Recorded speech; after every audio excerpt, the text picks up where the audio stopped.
قال الوليد بن العيزاري أخبرني قال سمعت أبا عمرو الشيباني يقول حدثنا صاحب هذه الدار وأشار إلى دار عبد الله بن مسعود رضي الله عنهما قال سألت النبي صلى الله عليه وسلم أي العمل أحب إلى الله؟ قال الصلاة على وقتها. قال ثم أي؟ قال ثم بر الوالدين. قال ثم أي؟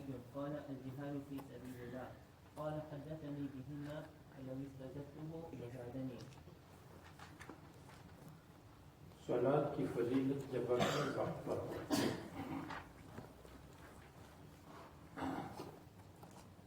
کیونکہ حدیث میں علا وقتها میں علا کا وہ لفظ آیا ہے، اور علا سے پتہ چلتا ہے کہ وقت کی اوپر ہو، یعنی وقت سے باہر ہو. جیسے کتاب میز کی اوپر ہے یعنی میز سے باہر ہے. تو مصنف نے فرمایا حدیث میں جو علا کا لفظ آیا ہے وہ خروج کے لیے نہیں ہے، ظرفیت کے لیے ہے. تو اس لیے علا وقتها کی جگہ مصنف نے لوقتها رکھا ہے، اور لام تاریخ اور ظرفیت کے لیے ہے. فَطَلِّقُوهُنَّ لِعِدَّتِهِنَّ، جب تم چاہتے ہو تو بیویوں کو طلاق دو، لعدتہن ان کے وقت مقرر پر، جو طلاق کے لیے مقرر وقت ہے تو ظرفیت کے لیے ہو گیا.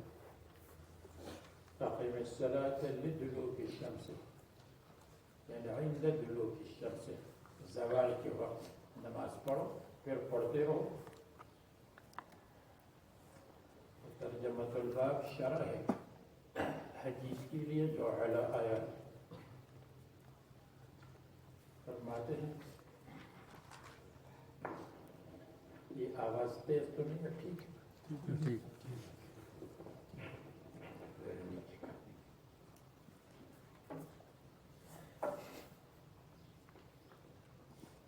سألت النبي صلى الله عليه وسلم أبا عمر حدثنا صاحب هذه الدار وأشار إلى دار عبد الله بن مسعود. سألت النبي صلى الله عليه وسلم أي العمل أحب إلى الله؟ قال الصلاة على وقتها، أي في وقتها. يقول جو علا ہے مصنف نے وہاں لام لگایا، لام تعریف ظرفیت کے لیے. قال ثم أي؟ قال ثم بر الوالدين، والدین کے ساتھ حسن سلوک اور احسان کرنا. اگرچہ والدین کی طرف سے تکلیف پہنچے لیکن آپ حسن سلوک کریں.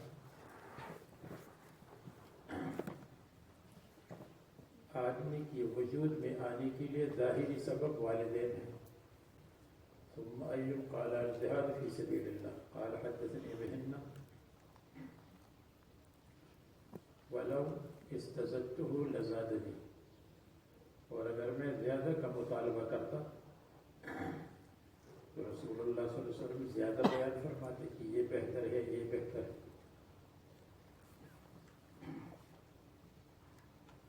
اب اس کے بعد الصلوات الخمس کفارۃ للخطایا.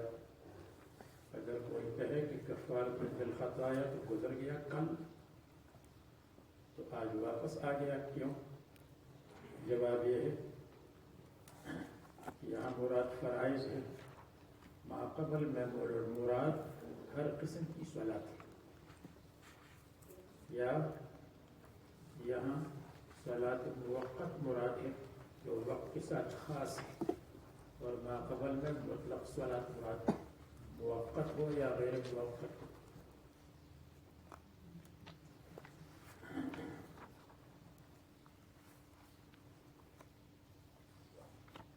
حدثني جماعت میں ہو یا غیر جماعت میں ہو، صلوات خمسہ.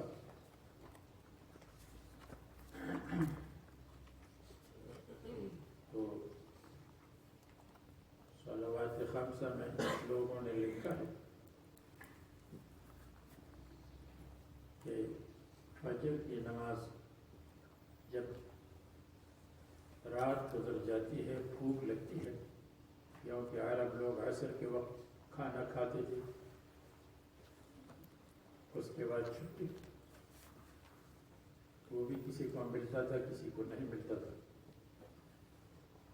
تو فجر کے بعد جب بھوک لگتی تھی اور کھانا کھاتے تھے تو وہ قوت ذائقہ کا شکریہ ادا کرتے تھے کہ اللہ آپ نے قوت ذائقہ دی ہے جس سے پتہ چلتا ہے کہ یہ چیز لذیذ ہے یا غیر لذیذ ہے.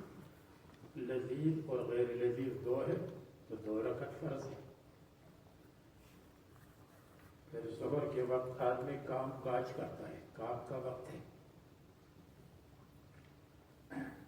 ہاتھ پاؤں سے کام کرتا ہے اور ہاتھ اور پاؤں سے پتہ چلتا ہے اس کا کہ یہ سخت ہے، چیز سخت ہے یا نرم، ٹھنڈی ہے یا گرم. 4 نعمتیں ہیں، اس لیے 4 رکعت فرض ہے. عصر کے وقت طالب علم عصر کی نماز پڑھ کر کے سیر سیاحت کے لیے نکل جاتے ہیں، کھیل کود کے لیے نکل جاتے ہیں. اس میں ہوا آتی ہے، ہوا جس طرف سے بھی آتی ہو تو آدمی محسوس کرتا ہے. تو اس میں قوت شامہ کی نعمت کا شکریہ. قوت شامہ، یا اللہ مغرب سے ہوا ہے یا مشرق سے، شمال سے ہو یا جنوب سے، اتنی پیاری لگتی ہے. 4 نعمتیں ہو گئی، اس لیے 4 رکعت. مغرب کی نماز کے وقت اندھیرا چھا جاتا ہے، اندھیرے میں آدمی کو نظر نہیں آتا، اندھیرا شروع ہو جاتا ہے. آدمی سوچتا ہے یا اللہ آپ نے ہم کو قوت باصرہ عطا کی تھی، وہ قوت باصرہ جس میں ہم 3 جانب دیکھ سکتے ہیں، سامنے، دائیں، بائیں، پیچھے تو نہیں دیکھ سکتے. پیچھے تب دیکھیں گے جب اباؤٹ ٹرن ہو جائے. 3 نعمتیں یا اللہ، 3 رکعت فرض ہے. تو اس میں قوت باصرہ کی نعمت کی دعا ہو گئی، کی نعمت کا شکریہ ہو گیا. اور عشاء کی نماز لوگ دیر سے پڑھتے تھے، دیر سے پڑھنا بھی چاہیے. اس وقت آوازیں خاموش ہو جاتی ہیں، آدمی کو قوت سامعہ کی شکریہ کی توفیق ہو جاتی ہے. یا اللہ آپ نے ہمیں قوت سامعہ دی تھی، اس قوت سامعہ سے ہم سامنے کی آواز ہو یا پیچھے سے، دائیں سے ہو یا بائیں سے، چاروں طرف سے ہم آواز سنتے تھے. یا اللہ قوت سامعہ کا شکریہ یہ ہے کہ ہم 4 فرض پڑھ لیں کیونکہ چاروں طرف سے ہم سنتے تھے. تو اس میں دیر سے آ گئے، کون آ گیا دیر سے؟ حاضری والا ہے. یہ حاضری کی منسٹر کا کیا نام ہے؟ جی الف الفت سے، الف بات آسان برات نہیں.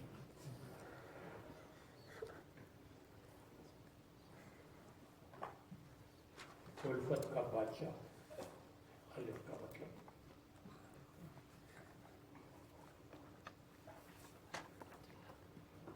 تو اس میں صلوات 5 میں حواس 5 کا شکریہ ہو گیا. حواس 5 فجر کے وقت قوت ذائقہ، ظہر کے وقت قوت لابسہ، عصر کے وقت قوت شامہ، مغرب کے وقت قوت باصرہ، عشاء کے وقت قوت سامعہ. سمجھ گئے؟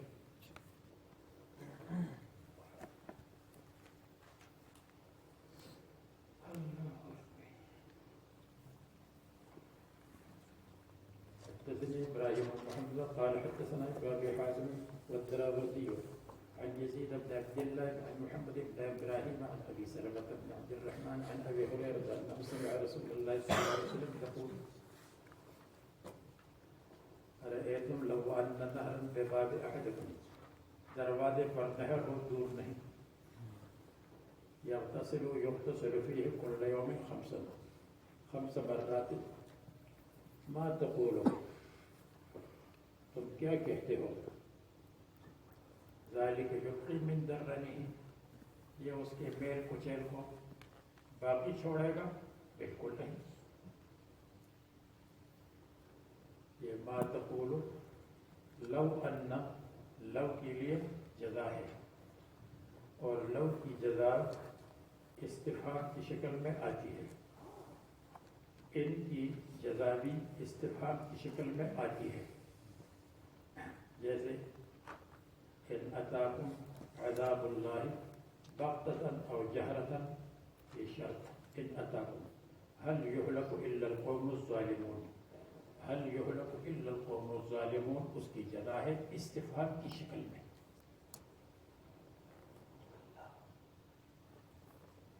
یمحو اللہ بها الخطایا، اللہ تبارک و تعالیٰ مٹاتے ہیں صلوات 5 سے خطایا کو.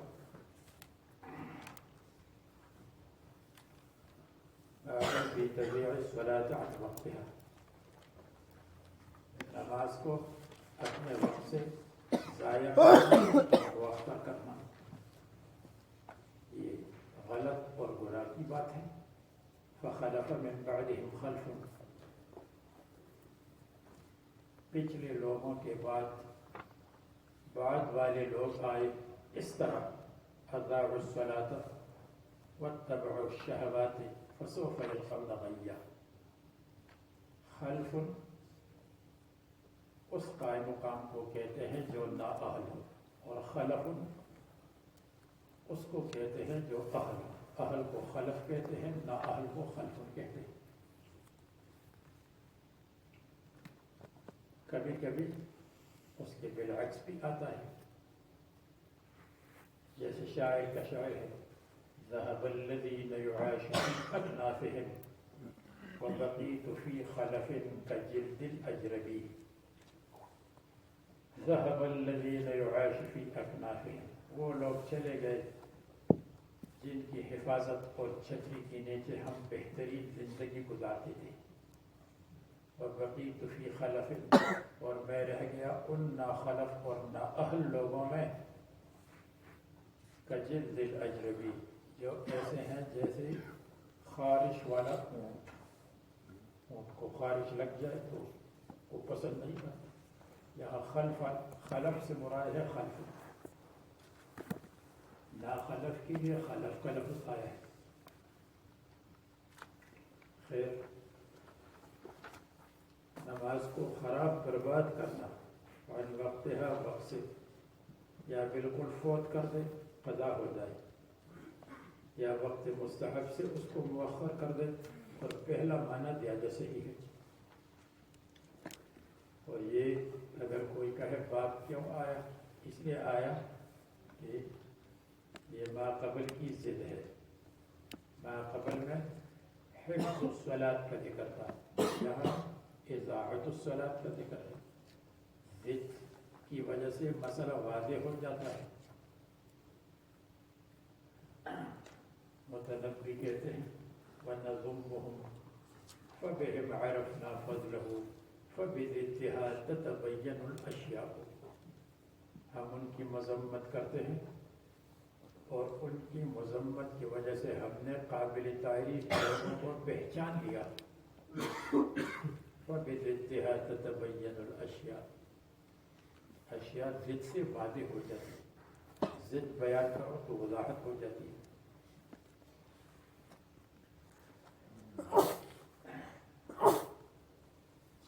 حدثنا موسى بن اسماعيل قال حدثنا مهدي عن غيلان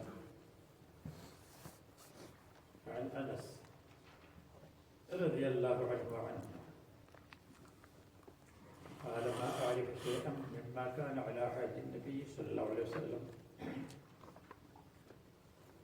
کہتے ہیں حضرت انس رضی اللہ عنہ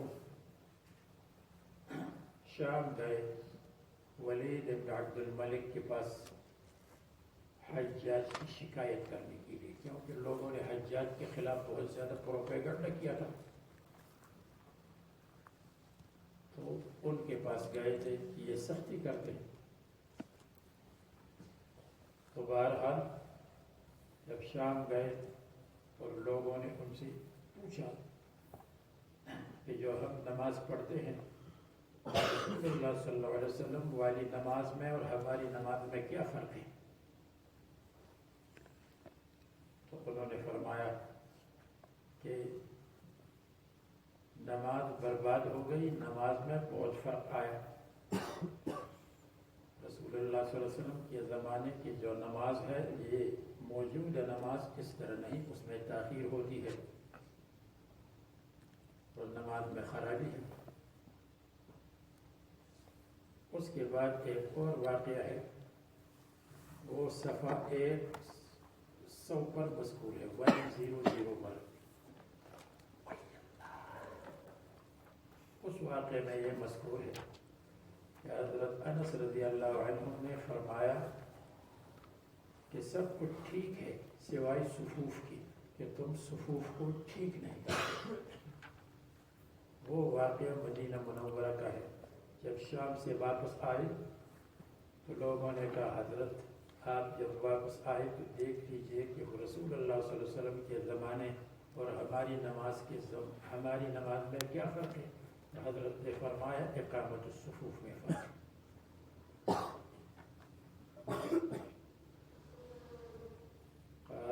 عن انس قال ما اعرف شيئا مما كان على عهد النبي صلی اللہ علیہ وسلم، مجھے معلوم نہیں ہے کسی چیز کے بارے میں جو باقی ہو اس طریقے پر جو رسول اللہ صلی اللہ علیہ وسلم کے زمانے میں طریقہ تھا، وہ طریقے بدل گئے۔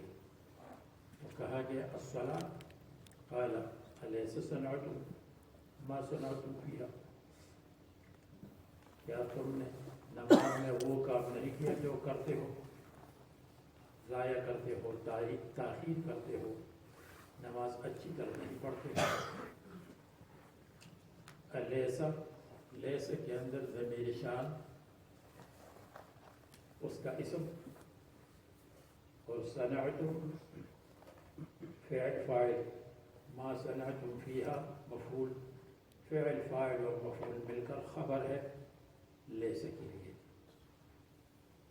اور لیس میں ضمیر شان اس کا اسم ہے۔ تو یہ اس لیے ترکیب کی گئی کہ ممکن ہے کسی کے ذہن میں آ جائے کہ لیس کی بات تو اس کا فاعل یعنی اسم ہوتا ہے، اور جو اسم ہے تو وہ اسم ہے، تو صنعتم اسم نہیں ہے، یہ تو فعل ہے، تو کیا فعل اس کا اسم بن گیا؟ اسم کی جگہ مبتدا کا ہے، اس لیے کہ اسم تو مبتدا ہے حقیقت میں، تو کیا وہ فعل مبتدا بن گیا؟ تو جواب یہ آیا لیس کے اندر ضمیر شان اور بعد میں اس کی خبر۔ لیسا، کیا قصہ یہ نہیں ہے کہ تم نے نماز کے ساتھ وہی کیا جو کر رہے ہو؟ جو ضمیر شان ہے، اردو میں شان کا لفظ استعمال نہیں، اردو میں اس کی جگہ قصے کا لفظ آتا ہے۔ کیا یہ قصہ اور یہ واقعہ نہیں ہے؟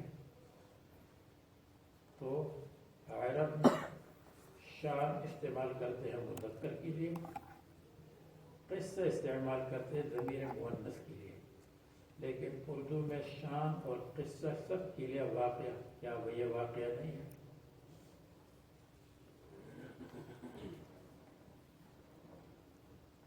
حدثنا عمرو بن زرارة قال أخبرنا عبد الواحد بن واصل أبو عبيدة حداد عن عثمان بن أبي الرباط أخي عبد العزيز قال سمعت الزهري يقول دخلت على أنس بن مالك بدمشق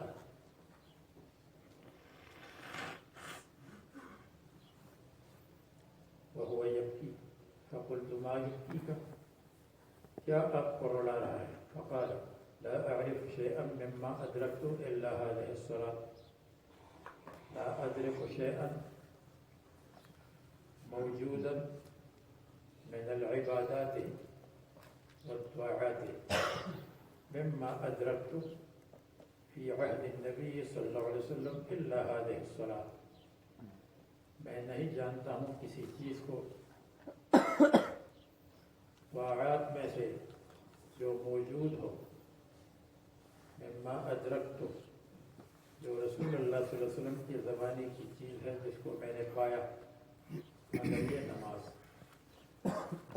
لا اعرف شيئا موجودا مما ادركت في زمان النبي صلی اللہ علیہ وسلم الا هذه الصلاة، کوئی چیز موجود نہیں ہے رسول اللہ صلی اللہ علیہ وسلم کے زمانے کی مگر یہ نماز، اور اس نماز کو بھی برباد کیا گیا، فهذه الصلاة قد ضيعت، اور یہ نماز بھی برباد ہو گئی، یعنی لوگ اس میں بہت زیادہ تاخیر کرتے ہیں۔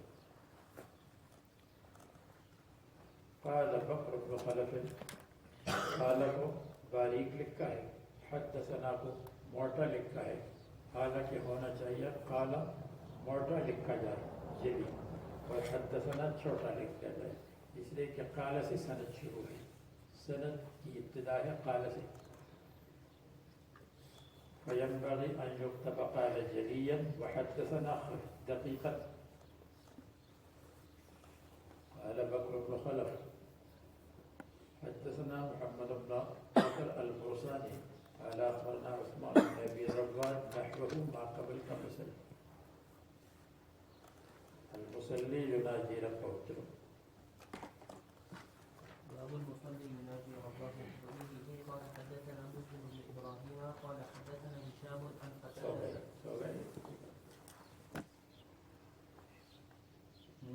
کون ہے؟ آپ قیام فرما دیں تھوڑی دیر کے لیے۔ آج آپ نے برقع پہنا ہے اس لیے آپ کو یہ برقع کیوں آپ نے پہنا؟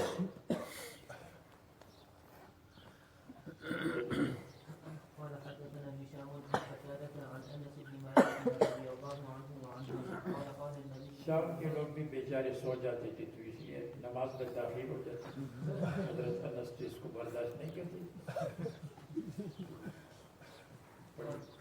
قال النبي صلى الله عليه وسلم إن أحدكم إذا صلى يناجي ربه فلا يأكلن عن يمينه ولكن تحت قدمه اليسرى. وقال سعيد عن قتادة لا يأكل قدامه أو بين يديه ولكن عن يساره أو تحت قدمه. وقال شعبة لا يبزق بين يديه ولا عن يمينه ولكن عن يساره أو تحت قدمه. وقال حميد عن أنس رضي الله عنه عن النبي صلى الله عليه وسلم لا يبزق في القبلة ولا عن يمينه ولا عن يساره أو تحت قدمه. وبه إليه قال حدثنا عمر رضي الله عنه قال حدثنا يزيد بن إبراهيم قال حدثنا قتادة عن أنس بن مالك رضي الله عنه عن النبي صلى الله عليه وسلم أنه قال اعتدلوا في السجود ولا يبسط أحدكم ذراعيه كالكلب وإذا بزق فلا يبزقن بين يديه ولا عن يمينه فإنه يناجي ربه.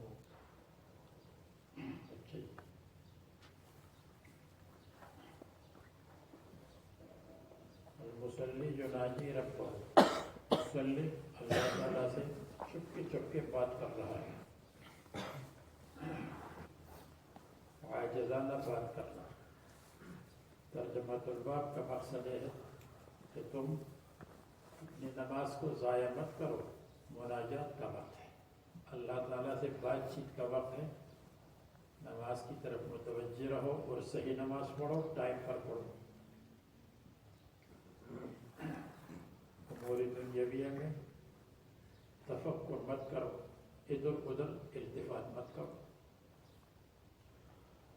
حدثنا مسلم بن ابراہیم قال حدثنا هشام عن قتادة عن انس رسول اللہ صلی اللہ علیہ وسلم فرماتے ہیں ان احدکم اذا صلی يناجی ربہ فلا يدخلن عن یمینہ، دائیں طرف مت تھوکو، اس لیے کہ مناجات کے خلاف ہے، دائیں طرف مت تھوکو کیونکہ وہاں فرشتہ ہے۔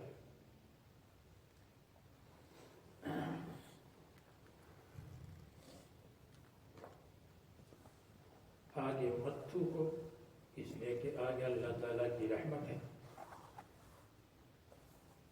شمال کی طرف تھوکو اس لیے کہ یمین والا فرشتہ شمال میں آ جاتا ہے، یا شمال کی طرف تھوکو اس لیے کہ وہ فرشتہ مامور ہے اور معمول کا لحاظ نہیں رکھا جاتا جتنا امیر کا ہو.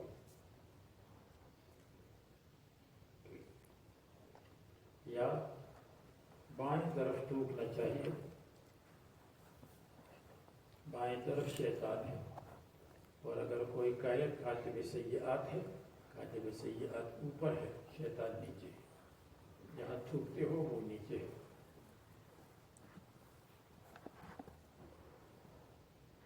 یہ گزرا تھا لیکن میں نے خلاصہ جلدی جلدی بیان کیا. ولكن تحت قدمه اليسرى. یہ حدثنا حفص بن عمر جو بیٹے متيقظ رہو، جو ساتھی ہے ان کو جگاتے رہو. انه قال اعتدلوا في السجود.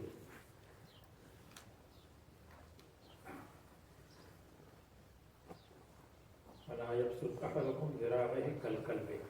یہ گزر چکا. فإذا بزق فلا يبزقن بين يديه ولا عن يمينه فإنه يناجي ربه. فقال سعيد عن قتادة لا يدخل قدامه يا بين يديه ولكن عن يساره أو تحت قدمه. لا يبزق بين يديه ولا عن يساره يمينه ولا عن يساره أو تحت قدمه.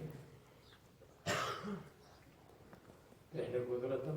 سامنے اللہ تبارک و تعالیٰ ہے. آپ کو بتایا تھا کہ اس قسم کی باتوں کے بارے میں اللہ کا ہاتھ ہے، اللہ کا قدم ہے، اللہ تبارک و تعالیٰ کا وجہ ہے. اس کے بارے میں 6 اقوال ہے. ایک تجسیم ہے، مجسم اس کے قائل ہے جو باطل مذہب ہے. دوسرا معطلہ ہے، تعطیل کرتے ہیں. وہ کہتے ہیں اللہ تعالیٰ سمیع ہی نہیں ہے، اس لیے کہ سمع کے لیے کان چاہیے. اللہ تبارک و تعالیٰ متکلم بھی نہیں ہے، کلام کے لیے زبان چاہیے. بصیر بھی نہیں، بصر کے لیے آنکھ چاہیے. اس کو ان کو کہتے ہیں معطلہ. اور 3 تفویض ہے. یہ اللہ تعالیٰ کی صفات ہے، ہم نہیں جانتے اس کی حقیقت کیفیت کو، سب نہیں جانتے، تو یہ مفوضہ ہے. اور تفویض بہت سے علماء کرام کا مسلک ہے. جس میں جو نئی کتاب آئی ہے چند سال پہلے، القول التمام اس کا نام ہے. اس میں 111 حوالوں سے ثابت کیا ہے کہ تفویض متقدمین اور متاخرین میں سے محققین کا مسلک ہے. اور نمبر 4 تعویل ہے. تعویل بہت سارے حضرات، خود امام بخاری سے تعویل مروی ہے. وجہ رب کا اللہ تبارک و تعالیٰ کی ذات یا اللہ تبارک و تعالیٰ کی رضا مراد ہے. ید تو سے اللہ تبارک و تعالیٰ کی قدرت مراد ہے. تو یہ اہل تعویل ہے، یہ بھی اہل حق ہے. اور نمبر 5 اثبات الحقیقت، ولكن حقیقت هذه الاشیاء غیر حقیقت المخلوقات. اللہ تعالیٰ کے لیے ید ہے لیکن اللہ کی ید کی حقیقت الگ ہے مخلوق کی ید کی حقیقت سے. یہ بھی بہت سارے فقہا اور علماء کا مسلک ہے. اور نمبر 6 آپ کو بتایا تھا تجلی. تجلی کا مطلب ہے کہ یہ ید ہے یا رجل ہے یا قدم ہے، یا یہ کہ اللہ تعالیٰ نے آدم علیہ السلام کو پیدا کیا فی صورت ہی، اپنی صورت میں. اس قسم کے جو الفاظ آئے ہیں تو یہ الفاظ جو آئے ہیں یہ اللہ تبارک و تعالیٰ کی نورانی تجلی کے اجزاء ہے. اللہ تعالیٰ کی ذات کے اجزاء نہیں ہیں. اللہ تعالیٰ نے جو نورانی تجلی کسی چیز پر ڈالی ہے اس میں اگر ہاتھ بھی ہو، پاؤں بھی ہو، تو وہ اللہ تبارک و تعالیٰ کی ذات نہیں ہے. جیسے کلام نفسی الگ ہے، کلام لفظی الگ ہے. کلام لفظی حادث بھی ہے، پڑھا بھی جاتا ہے. کلام لفظی کو لوگ کتاب لفظی ہے تو اس کو صندوق میں بھی رکھتے ہیں، بکسے میں بھی رکھتے ہیں، تپائی پر بھی رکھتے ہیں، کلام قدیم نہیں۔ اسی طرح یہاں اللہ تعالیٰ کی ذات الگ ہے، اللہ تعالیٰ کی تجلی صفاتی الگ ہے۔ یہ 6 مسلک بیان کیے ہیں ہم نے اپنے بدر لیالی میں بھی ہے، اور یہ جو موجود ہے شرح چھپنے والی ہے انشاءاللہ اس میں بھی ہے۔ اس میں جو پہلا اور دوسرا مذہب ہے وہ باطل ہے، لیکن 6 نمبر کو پورا کرنے کے لیے ہم نے بیان کیا، اور جو آخری 4 مذاہب ہیں وہ 4 مذاہب اہل حق کے ہیں۔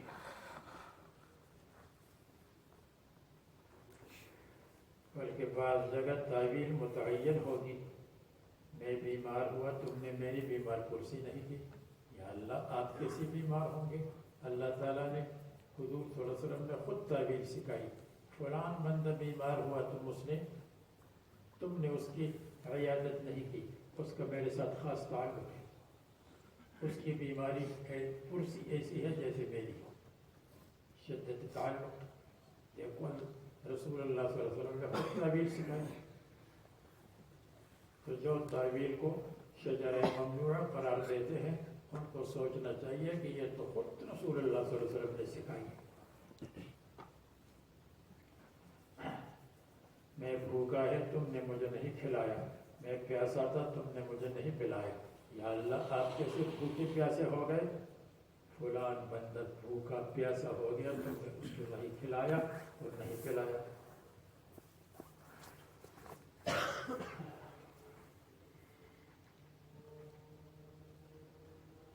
تو خیر آج کل ساؤتھ افریقہ میں بھی صفات کا مسئلہ، اور انگلینڈ میں بھی اور امریکہ میں بہت عروج پر ہے، اس لیے جگہ جگہ بیان کرتے ہیں۔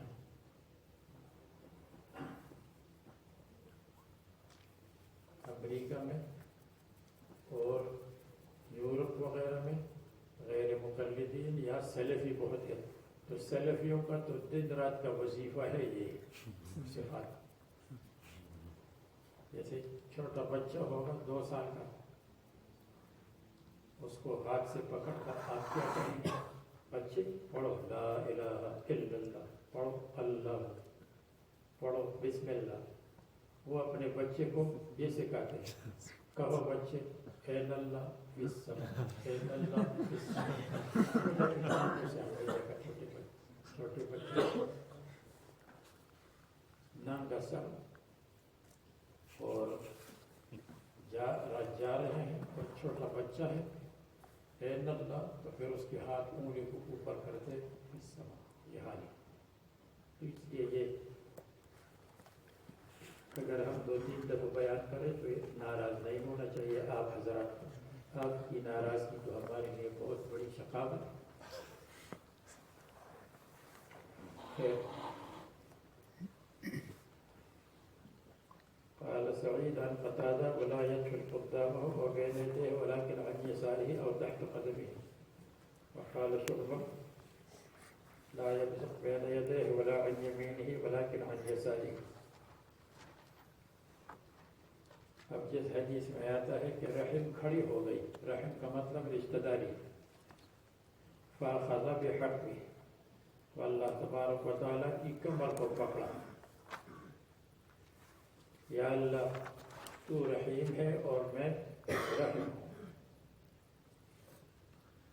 اللہ تبارک و تعالیٰ نے فرمایا چپ رہو، کوئی بات نہیں، میں رحیم ہوں، رحمان ہوں، اور تم رحم ہو، جو تم کو پالے گا میں اس کو پالوں گا۔ من وصلک وصلتہ ومن قطعک قطعتہ۔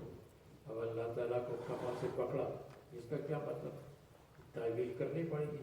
اللہ تبارک و تعالیٰ کے ساتھ اللہ کو کمر سے پکڑنے کا مطلب یہ ہے کہ اللہ تبارک و تعالیٰ سے الحاح کے ساتھ اور اصرار کے ساتھ اور عاجزی کے ساتھ دعا کی۔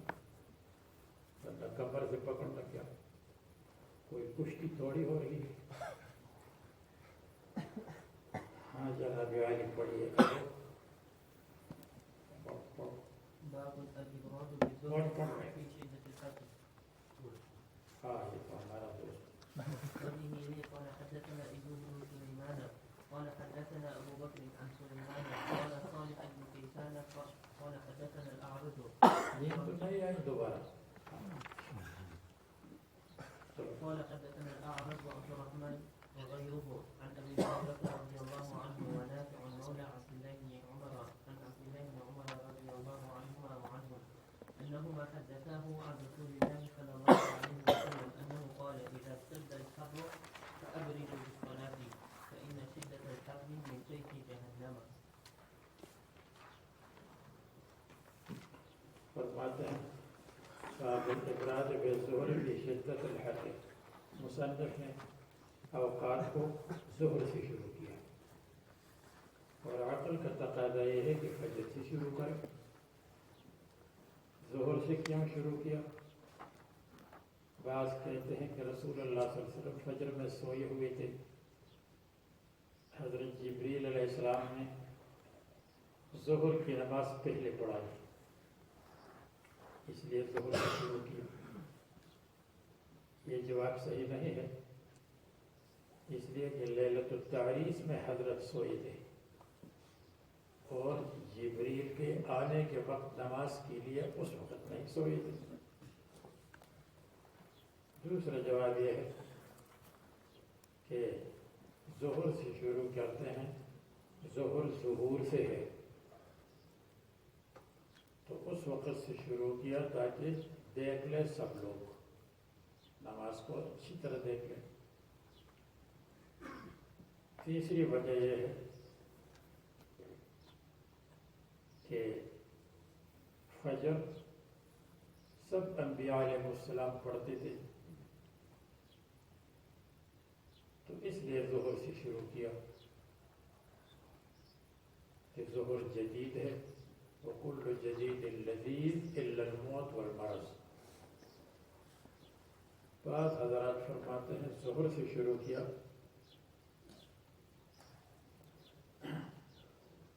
اس لیے کہ فجر کی نماز انبیاء علیہ السلام کے ساتھ لیلۃ المعراج میں پڑھی تھی. یہ بات صحیح نہیں ہے، اس لیے کہ رات کے وقت واپس آئے تھے، فجر کو واپس نہیں آئی تھی رسول اللہ صلی اللہ علیہ وسلم.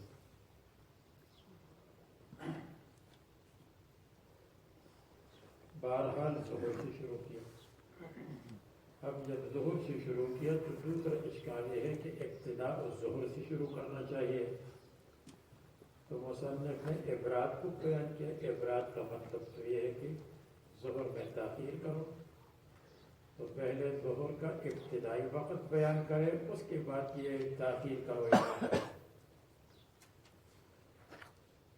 تو اس کا ایک جواب یہ ہے کہ الابراد بالظہر یستلزم وقت الظہر. ابراد بالظہر، اس میں وقت الظہر خود بخود آ گیا، وقت الظہر کی ابتدا خود بخود آ گئی. یہ جواب صحیح نہیں ہے کہ ابراد بالظہر میں خود بخود زوال آیا، اس لیے کہ مصنف نے اس کے لیے مستقل باب رکھا ہے، باب وقت الظہر عند الزوال. جب اس کے لیے باب رکھا ہے تو اشکال ہے کہ اس کو پہلے ذکر کرنا چاہیے تھا، ابراد کو بعد میں ذکر کرنا چاہیے. آپ کا جواب تو تب صحیح ہوتا اگر ابراد کا باب ہوتا، ابتدا کا وقت ہوتا تو ہم کہتے تھے کہ ابراد میں ابتدا خود بخود آ گئی، لیکن مصنف نے ابتدا کو الگ بیان کیا تو ابراد کو کیوں پہلے بیان کیا؟ تو اس کا تیسرا جواب یہ ہے کہ ابراد کو پہلے اس وجہ سے بیان کیا کہ ما قبل میں مناجات کا ذکر ہے، والابراد ادخل فی المناجات، اور ابراد کو بہت زیادہ اثر ہے مناجات میں. یعنی جب ٹھنڈے وقت میں پڑھ لے تو اطمینان ہے، جب اطمینان ہوگا تو مناجات اللہ تبارک و تعالیٰ سے مانگنا، دعا کرنا اطمینان کے ساتھ ہوگا. ایک جواب. اور دوسرا جواب یہ ہے کہ چونکہ ابراد میں اختلاف ہے، ابتدا میں اختلاف نہیں ہے، اس لیے ابراد کو پہلے بیان کیا کہ اختلافی مسئلہ کو پہلے بیان کرنا چاہیے. تاکہ اختلاف سے واقفیت ہو جائے۔ شافعیہ کے نزدیک ابراد نہیں، اول الوقت بہتر ہے، اور احناف کے نزدیک ابراد بہتر ہے گرمی کے موسم میں، لمبے دنوں میں۔ شافعیہ کہتے ہیں الابراد للبعید، دور کے لیے ہے، مسجد سے، جو مسجد سے دور رہتا ہو، سایہ نہ ہو، بلاد حارہ ہو، تو اس شرط کے ساتھ ابراد کرے۔ مصنف نے فرمایا جب گرمی کا موسم ہو، بلاد حارہ ہو یا غیر حارہ ہو، سایہ ہو یا نہ ہو، بعید ہو یا قریب ہو، اس کے لیے ابراد ہے، تاخیر ہے۔ تو ابراد کو اس لیے مقدم کیا کہ اس میں اختلاف ہے، اس میں شافعیہ کی تردید ہے، اور اس میں مناجات کے ساتھ تعلق ہے، اطمینان حاصل کرنے کے لیے۔ ابراد کا مطلب تاخیر ہے۔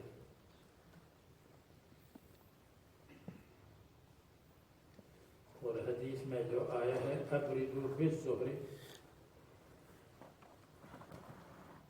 ابردوا بالصلاۃ یا ابردوا بصلاۃ الظہر، تو اگر کوئی کہے اس میں با کی ضرورت نہیں ہے، ابردوا خود متعدی ہے، تو اس کا جواب یہ ہے کہ با مبالغے کے لیے آتا ہے۔ مبالغے جیسے حزی الیک جذع النخلۃ کی جگہ پہ جذع النخلۃ آیا، مبالغے کے لیے، اس طرح اس کو ہلا دے کہ اچھی طرح ہلانا ہو۔ تو ابردوا بصلاۃ الظہر کا مطلب صلاۃ ظہر میں گرمی کے موسم میں ایسی تاخیر کرو جو تاخیر مبالغہ والی تاخیر ہو، سب لوگوں پر ظاہر ہو جائے۔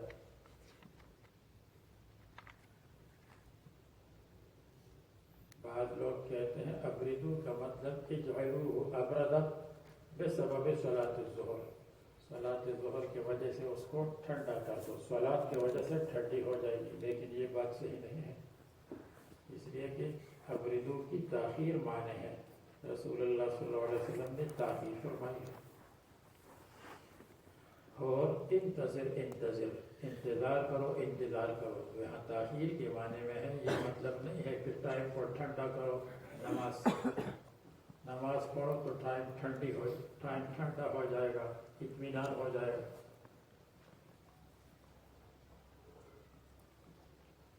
شدت حر میں ابراد بالظہر کا ذکر ہے۔ حدثنا ایوب بن سلیمان قال حدثنا ابو بکر عن سلیمان قال صالح بن يسار حدثنا الاعرج عبد الرحمن وغيره عن ابي هريره نافع مولى عبد الرحمن عبد الله بن عمر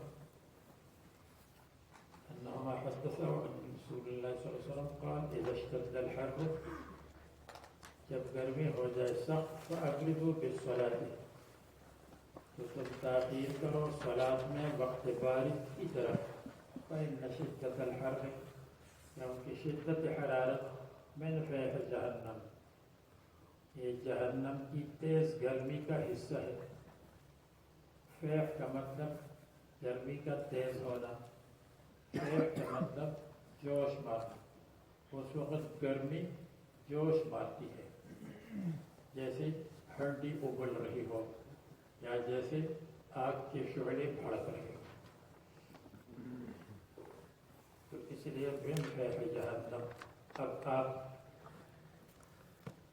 کو بتلائیں گے انشاءاللہ کہ اس کا اشکال ہے، شدت حرارت کا تعلق قرب اور بعد سے ہے، شخص قریب ہے یا شخص بعید ہے، اس کا تعلق فیح جہنم سے نہیں ہے۔ تو من فیح جہنم کا کیا مطلب ہے، اس کے دو مطلب انشاءاللہ بیان کریں گے۔